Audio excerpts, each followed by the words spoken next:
Salut tout le monde, j'espère que vous allez bien. Alors aujourd'hui on se retrouve dans cette nouvelle vidéo puisque aujourd'hui j'ai décidé de répondre à vos questions, tout simplement parce que il y a plein de choses dont j'aimerais parler et je me suis dit quoi de mieux que faire un petit ask ou sur Instagram je vous demande de me poser des questions. Donc c'est chose faite. D'ailleurs si vous me suivez pas sur ces réseaux sociaux n'hésitez pas parce que je suis ultra active sur Snapchat, Instagram et Twitter, donc je les mettrai ici. Donc tout simplement j'ai sélectionné à peu près 8 questions. Le but c'était pas de répondre à 23 000 questions et de répondre à côté ou tout simplement de répondre vite fait, mais de me concentrer sur certains sujets qui m'intéressent vraiment, auxquels je veux vraiment répondre. Donc voilà, donc écoutez les amis, c'est parti. Ce qu'il faut savoir c'est que sur Instagram j'adore vous faire des petits dimanches FAQ ou dimanche ask, je sais plus comment j'appelle ça. C'est pour ça que je fais souvent des petites updates de ma vie le dimanche en question-réponse. Vous trouvez pas que je suis brune là? Ah oui, j'ai oublié de vous dire, j'ai une bronchite, donc c'est à dire que si je parle bizarrement, et c'est toujours ma bronchite qui est pas là depuis 2-3 jours mais qui est là depuis 3 semaines. Donc là de toute façon je vais aller consulter cet après-midi parce que j'ai une infection à l'orteil. Pour tout vous dire, je suis tombée dans mes marches et mon ongle d'orteil il s'est soulevé et ça a créé une infection. Donc bref, je ferai des updates sur Snapchat comme d'habitude.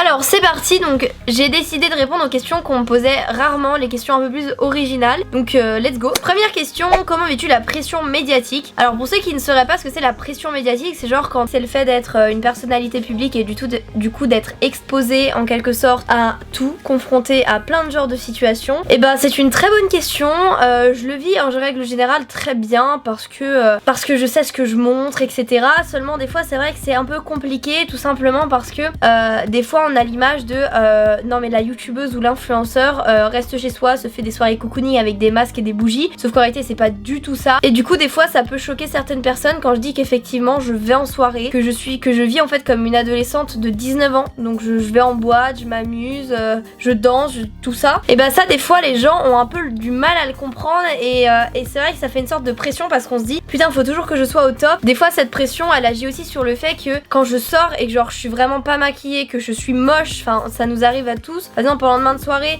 et je vais avoir la pression et je vais me dire imagine des gens ils me prennent en photo et ils font genre une photo de moi là telle qu'ils m'ont vu et une photo de moi sur mes photos, ils vont me dire mais c'est une arnaque et tout, alors que c'est juste que on sait se mettre en avant, etc. Donc en soi je le vis assez bien parce que c'est un peu le revers de la médaille, mais c'est vrai que des fois c'est un peu compliqué, mais bon ça va. Prochaine question, quelles sont les raisons de ta rupture avec ton ex? Donc je vais en parler une dernière fois parce que ça me gave que à chaque fois on me dise ouais t'as exposé ton couple et tu nous as même pas dit les raisons de ta rupture. Alors, what the fuck. Là maintenant c'est de l'histoire ancienne, c'est en juillet donc j'aimerais qu'on arrête d'en parler, c'est pour ça que je vais clore ça maintenant.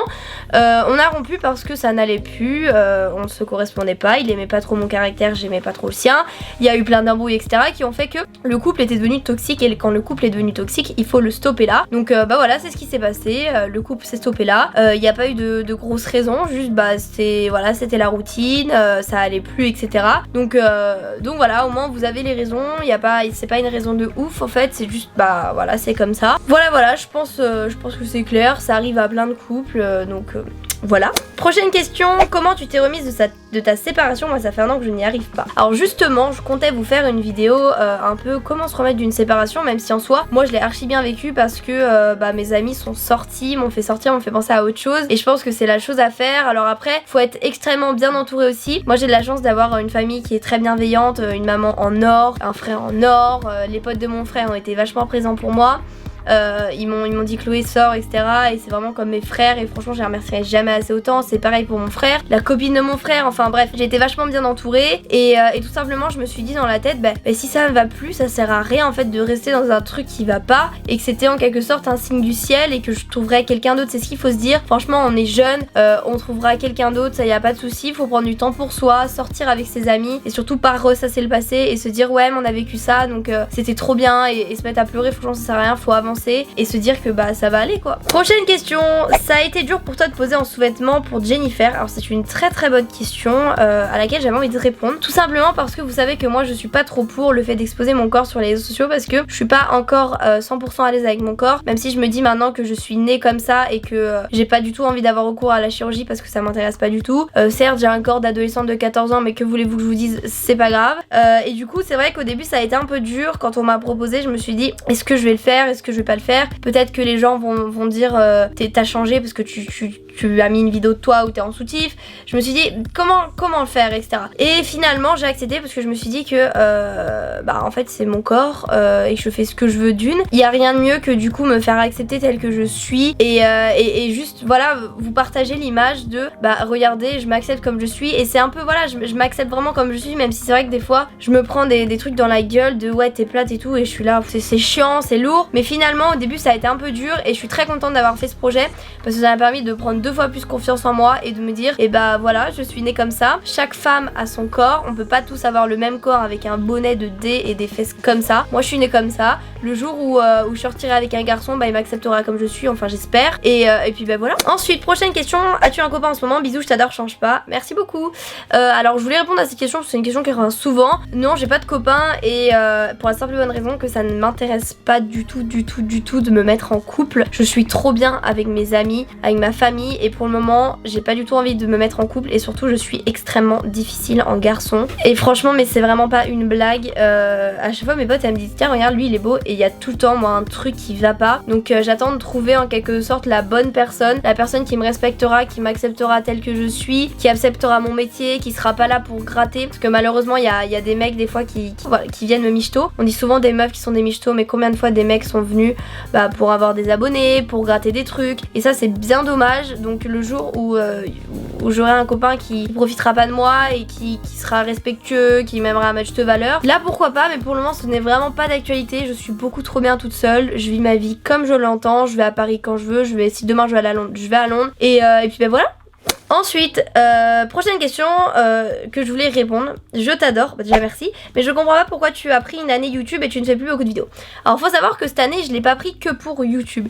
Je l'ai prise pour tous les projets à côté et je l'ai aussi prise pour Instagram, Snapchat. Et mine de rien, on dénigre souvent le fait que Instagram et Snapchat ne soient pas un réel métier, sauf que ça l'est mine de rien, de faire des stories tout le temps, des photos, etc. C'est un vrai métier. Ce qui s'est passé c'est que là je devais faire 2 vidéos par semaine et je me suis rendu compte que j'avais pas assez de contenu, j'avais pas assez d'idées et surtout je ne savais pas ce que je voulais faire. Donc c'est pour ça que je me suis posée, j'ai réfléchi et je me suis dit qu'est-ce que je veux faire sur les vidéos et je voulais pas vous poster des trucs en faisant semblant que ça me plaise alors que vous savez que je suis quelqu'un d'ultra franche et ça va vite se voir si je suis saoulée. Donc du coup voilà, là je suis trop contente de filmer cette vidéo. Peut-être que dans 3 mois j'aurais plus du tout envie de filmer des as. Je sais pas du tout ce que je veux faire, je sais pas vraiment quelle idée de vidéo, j'ai juste envie de faire des vidéos quand j'ai envie, kiffer avec vous partager mes petites péripéties du quotidien, vous partager mes vêtements, voilà, vraiment dans le but de partager dès que j'en ai envie et partager surtout de la bonne humeur et pas de la mauvaise humeur, de la négativité. Donc voilà. Il reste du coup 3 questions. La première, les questions auxquelles t'en as marre de répondre. Ça me fait grave penser à la vidéo d'Enjoy Phoenix où elle a fait une vidéo les questions auxquelles j'en ai marre de répondre. Je pense que ça vient de là. Il y a plusieurs questions auxquelles j'en ai marre de répondre. C'est surtout les questions autour de l'argent. C'est insupportable.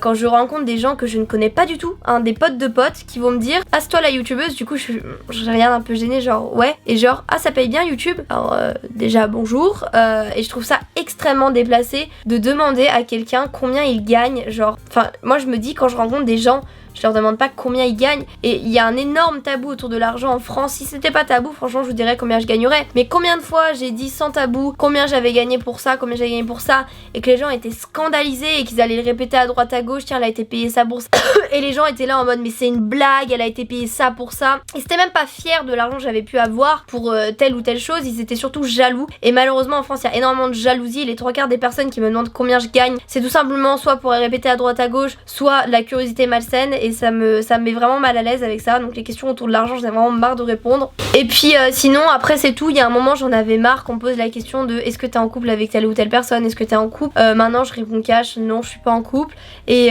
surtout voilà le jour où je serai en couple je suis pas sûre que je le dirai, je vous expliquerai dans les questions d'après pourquoi. Du coup prochaine question, es-tu en froid avec des youtubeurs? Alors je suis pas en froid avec des youtubeurs parce que moi vous savez je suis à Nantes, je fais un peu ma petite vie, les youtubeurs, j'ai des youtubeurs avec avec qui j'ai plus d'affinité que d'autres, c'est normal. Je sais qu'à un moment j'étais en embrouille avec un youtubeur qui s'appelle Litan Kotaz. D'ailleurs il en a parlé dans une de ses vidéos, je sais pas si elle est sortie actuellement, mais en gros ce qui s'est passé c'est que je lui avais dit un truc de pas très gentil sur Twitter, puis il y a eu des petites piques, des trucs comme ça, et vous savez moi j'ai tendance à vraiment ouvrir ma gueule. On s'était bloqué de partout et il y a un mois je me suis retrouvée nez avec lui dans un bar parce qu'il est pote avec Enzo qui est un de mes potes, et finalement je me suis super bien entendue avec lui. C'est voilà, moi j'aimais pas trop l'image qu'il rejetait sur les réseaux sociaux, et en fait en apprenant à le connaître on se rend compte que ce mec c'est vraiment un amour. Le mec c'est vraiment un ange sur pattes, il est trop bienveillant, trop gentil, donc je suis trop contente. Maintenant on s'entend super bien, on s'est débloqué d'Instagram, on a galéré carrément. Litan il a dû contacter la meuf d'Instagram pour qu'elle fasse le nécessaire parce qu'en fait on essayait de se débloquer mais ça marchait pas, donc voilà, maintenant on s'entend super bien, il est trop gentil et voilà. Prochaine question, regrettes-tu quelque chose dans YouTube? Alors c'est une très bonne question, et d'ailleurs c'est la dernière, on finit avec le meilleur.